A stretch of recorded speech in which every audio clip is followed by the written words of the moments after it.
Então, gente, hoje a gente vai continuar, né, calorimetria, só que agora a gente vai falar sobre mudança de fase.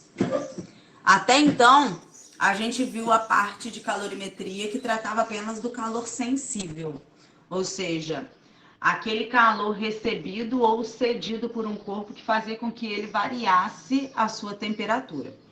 Mas eu falei para vocês que nem sempre que um corpo recebe ou perde calor, ele varia a sua temperatura. Então, quando um corpo recebe calor e não acontece a variação de temperatura, é porque ele está mudando de fase, né? Quando um corpo recebe ou perde calor, pode acontecer essas duas coisas. E não acontecem simultaneamente, ou seja, as duas coisas não acontecem juntas. Ou o corpo recebe ou cede calor e varia a sua temperatura, ou ele recebe ou cede calor, alterando o seu estado físico, né? Sólido, líquido e gasoso.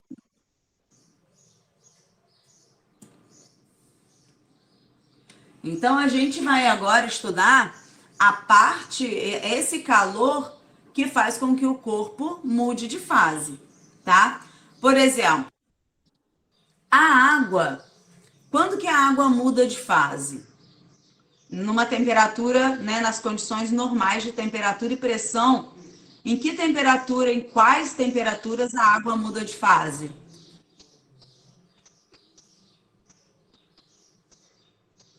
100 Fala, graus Jean. Celsius e zero. 100 graus Celsius e zero, exatamente. Então, quando a água ela se encontra nessas duas temperaturas, ou a 0 grau ou a 100 grau, é lógico que a gente está falando aqui de novo nas condições normais de temperatura e pressão, né? Se essa água a 0 grau ou a 100 grau recebe calor ou perde calor, tá? Ela vai mudar de fase. Então, se um corpo recebe calor ou cede calor, dependendo aí da situação, ela tá na sua temperatura de mudança de fase, ela vai, esse calor ele vai servir para mudar a fase. Então, por exemplo, eu tenho água a 0 graus Celsius. Então, ainda é água líquida a 0 graus Celsius. Se essa água perde calor a 0 grau, o que vai acontecer com ela? Ela vai solidificar. Então, ela vai mudar de fase. Se um gelo a 0 graus Celsius recebe calor, o que vai acontecer com ele? Ele vai usar esse calor para fundir, ou seja, para virar água líquida, né? Ele está sólido, então vai passar pelo processo de fusão, certo? Então, ele vai virar água líquida. Se a água a 100 graus Celsius recebe calor, o que ela vai fazer? Ela vai mudar para vapor. Ou se o vapor perde calor, ele vai mudar o seu estado físico de vapor para água. Então, essa mudança acontece na temperatura de mudança de fase. Agora, por exemplo, se a água a 20 graus Celsius recebe calor, ela vai continuar a água, né? Até uma temperatura lá que eu queira. Ou se ela receber uma quantidade muito grande de calor, ela vai continuar a água, vai chegar até a água 100, que é o limite da temperatura da água, né? Nas condições normais de temperatura e pressão. E depois ela vai virar vapor. Não acontece as duas coisas ao mesmo tempo. Eu não posso pegar a água a 20 graus Celsius e diretamente transformar em vapor a 120 graus Celsius. Primeiro ela tem que passar pela transformação, tá? E ela se transforma onde? Onde que ela muda de fase? Na temperatura de mudança de fase dela, que no caso é o 100 graus Celsius. Então a quantidade de calor latente é a razão, ou melhor, a quantidade de calor latente não. O calor latente é a razão entre a quantidade de calor dividido pela massa. A gente viu calor sensível, que é massa vezes o calor específico vezes a variação de temperatura. Agora a gente está vendo calor latente, quantidade de calor latente, que é a massa vezes o calor latente. Então, o Q é a quantidade de calor latente, tá? Medida em caloria, medida em joule. O L é o calor latente. A gente pode fazer uma comparação com o calor específico. Então, eu falei para vocês que o calor específico de um corpo, né, é uma propriedade matéria. Vai depender do que é feito aquele corpo. Então, a água tem um calor específico, né, que é 1 caloria por grau Celsius. O ferro tem outro calor específico. Qualquer material tem o seu próprio calor específico. Assim como calor latente. Calor latente também é uma propriedade de cada material. Só que é o calor da mudança de fase, né? Então, ele está relacionado com a mudança de fase. Por exemplo, o calor latente da água, o calor latente de fusão da água é 80 calorias por grama.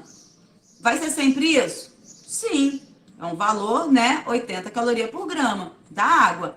Calor latente de vaporização da água, 540 calorias por grama. Agora, outros materiais a gente teria que olhar na tabela, o problema vai dar, né? O único que eu lembro, né? Não tem por que lembrar outros também, é a água. Agora, uma coisa importante. Quando o corpo ele está recebendo calor, esse calor latente, ele é positivo.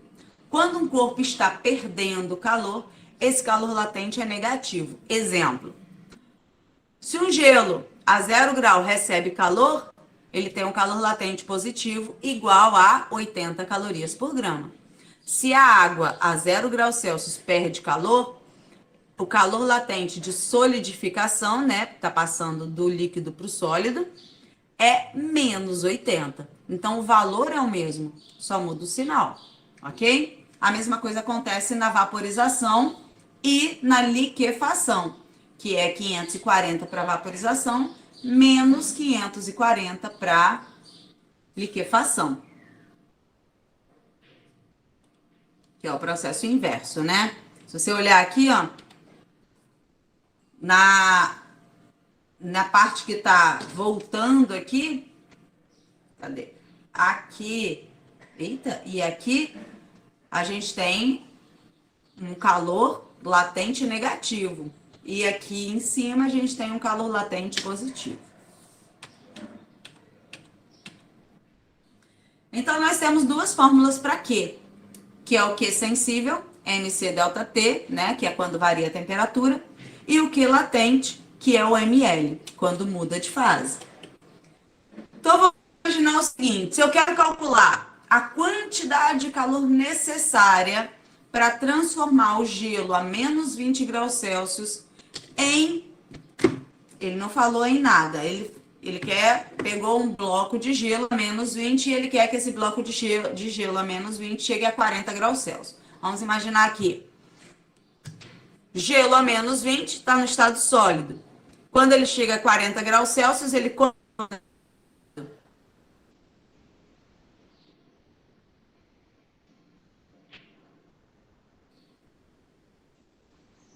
Graus Celsius é o quê, gente? Oi? Ah, tá, que tinha travado sua voz. Gelo a menos 20. Quando ele chega no 40 graus Celsius, ele ainda é gelo? Não. Não, ele já virou água, né?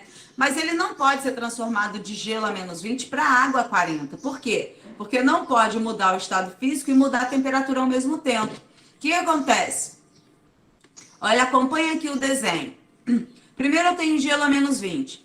Ele vai recebendo calor. Ele vai usando o calor para fazer o quê? Para aquecer e virar água a 40 graus Celsius. Mas primeiro ele tem que mudar de fase. Então, a quantidade de calor que ele recebe, que eu chamei de Q1, primeiro é para elevar a temperatura do gelo a menos 20 para a temperatura zero. Por que zero? Porque zero é onde ele muda de fase. Aí sim, chegou na temperatura de mudança de fase, usa a quantidade de calor recebida para mudar de fase. E observe que a temperatura permanece a mesma. Então, primeiro, ele foi aquecido até a sua temperatura de mudança de fase. Aí ele muda de fase, virou água. Aí agora ele continua na sua fase, que é água, e aquece de 0 até 40. Então, tem 3 quantidades de calor envolvida aí. A primeira, que é a quantidade de calor sensível do gelo, né? Que o gelo foi aquecido até 0 grau. Depois eu tenho a mudança de fase, que é o calor latente de fusão. Observe que a temperatura não muda, né? Muda a fase.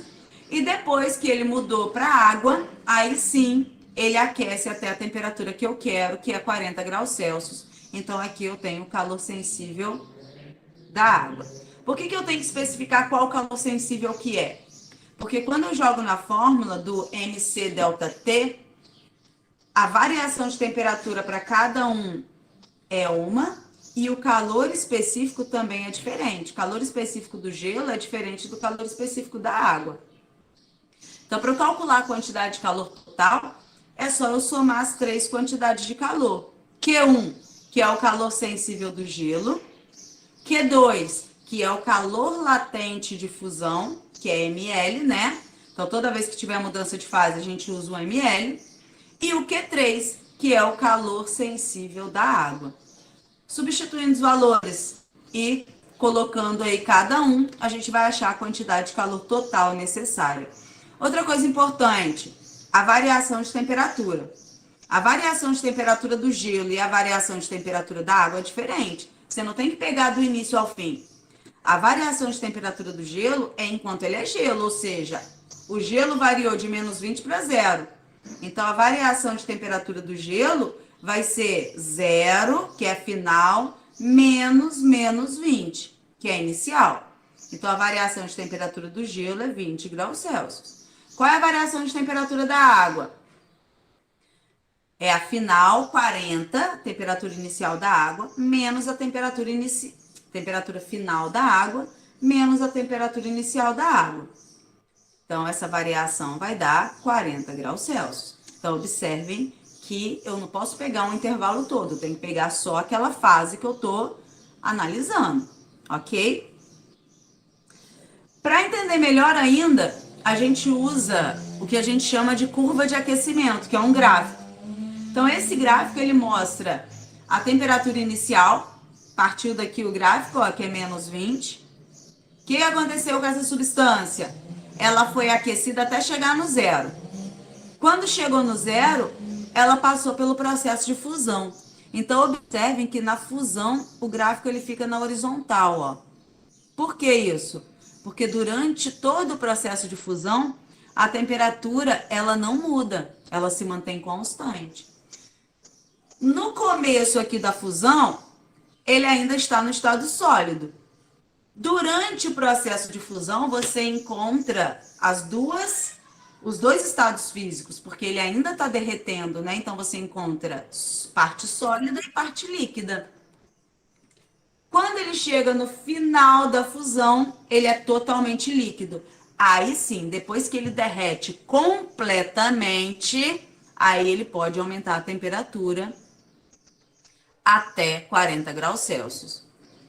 Então, sempre que você olhar o gráfico, o ponto onde está a reta horizontal, ou é fusão, ou é evaporação, né? No caso, a reta subindo. Se a reta estiver descendo, eu já tenho processo inverso de perda de calor, né?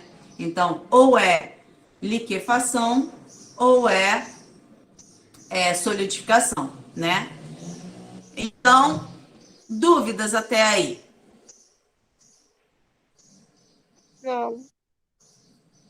Eu coloquei um outro exemplo um pouco mais completo. Continuei com o gelo a menos 20 e vou aquecê-lo até 120 graus Celsius. Quantas mudanças de fase ele vai ter?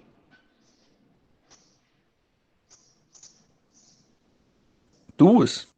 2. Por quê? Porque ele vai passar pelo, que é onde ele vira água, e depois ele vai passar pelo 100, que é onde ele vira vapor. Eu não vou direto, eu tenho que seguir as etapas. Então, primeiro, esse gelo que está a menos 20 graus Celsius, ele vai recebendo calor. Então, eu uso o calor para aquecer até chegar na sua temperatura de mudança de fase, que é 0. Então, aqui eu tenho o calor sensível do gelo. Depois, Ele usa o calor para poder derreter. Então, o que é o calor latente de fusão? Observe novamente que enquanto ele passa pela fusão, a temperatura dele permanece a mesma, né? Continua zero. Muda de fase e mantém a temperatura. Transformou em água, mudou de fase completamente. Continua usando calor, só que agora esse calor vai ser para aquecer a água. Como ele não para em água, ele vai chegar até a temperatura máxima da água, que é 100. Quando ele chega a 100, ele continua recebendo calor, ele faz o quê? Ele muda de fase novamente, que é o calor latente de vaporização. Mudou de fase novamente, chegou a 100. Ele não parou de receber calor, continuou recebendo calor. O que aconteceu? Ele pegou esse vapor e aqueceu até a temperatura que eu queria chegar, que foi 120 graus Celsius. Então, aqui eu tenho calor sensível do gelo, aqui eu tenho calor sensível da água, e aqui eu tenho calor sensível do vapor. Então, não posso ter tudo ao mesmo tempo. Ou eu mudo temperatura, ou eu mudo de fase. Então, como era gelo a menos 20, foi para 120, 120 já é vapor. Então, ele passou pelo zero, passou pelo 100. Por isso que ele mudou de fase 2 vezes.